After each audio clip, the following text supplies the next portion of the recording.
Rod Black is a very familiar face, not only to TMS viewers, but to sports fans across Canada. He's been one of the country's most recognized broadcasters. And he has written about his more than 4 decades in the business in this new book right here, Cut to Black. Let's do that now. Cut to Rod Black. Who joins us? Don't cut to black. Yeah, right. Sorry. Yeah. Cut to Rod Black. Just Black. Yes. So, oh my gosh, I see you in real person. Give me a hug. Studio. Yes. Goodness gracious. This has been a long time coming, and congratulations on the book, first and foremost. And you've had a front row seat to so many great moments in Canadian sports history. Want to start with the Blue Jays, the World Series in '92, '93.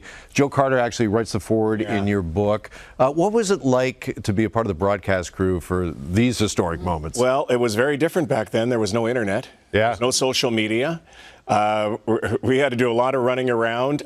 It was really cool, too, because you were really close to the team back then. Because there was no social media, you know, players and athletes now are their own broadcasters, and they kind of control their message. Back then, you know, you felt like you were part of the team, even though you didn't play. And it was really cool. It was a moment. I still think, like people ask me, I've been so lucky to do so many sports events. But that is really top of my list because I'm a guy from Winnipeg, Manitoba, in a small suburb that never dreamt about getting a chance. I wanted to play in a World Series, but I get to go and broadcast, and then to be in the dugout when Joe actually hits the home run in '93, and I didn't really see it because we were on a tape delay, and then champagne's all over me. I ruined a lot of suits. Well, actually, the Blue Jays ruined a lot of my suits because of the champagne, but it was so cool. It was such a cool time, and it's hard to believe it's been that long in Canada since we had really a championship like that. We came so close, though, this past year. Oh, yeah. Listen, Rod Black is such a talented broadcaster. Not only are you a great sportscaster, but of course you also did news, famously co-anchoring on Canada AM. As a matter of fact, we understand your second day on the job was 9/11. Take us back to that day, Rod. I was sitting just like this, interviewing a TV guide critic about the upcoming shows in the, in the fall. And about 5 minutes to 9, I get a voice in my ear, those little things that you guys wear. We wear those things. And he said, Rod, you're going to have to go to break.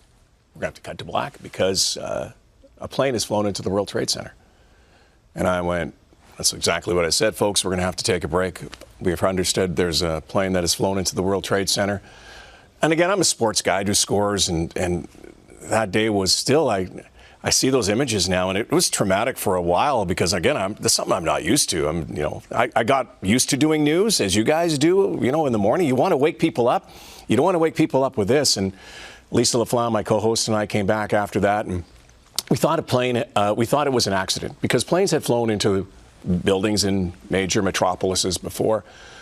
We had the FAA on the line. We were right on it, and then all of a sudden another plane flies in while we're live. And we were on the air for 8 hours, and it was, oh boy, it was a baptism under fire. Second day on the job. Wow.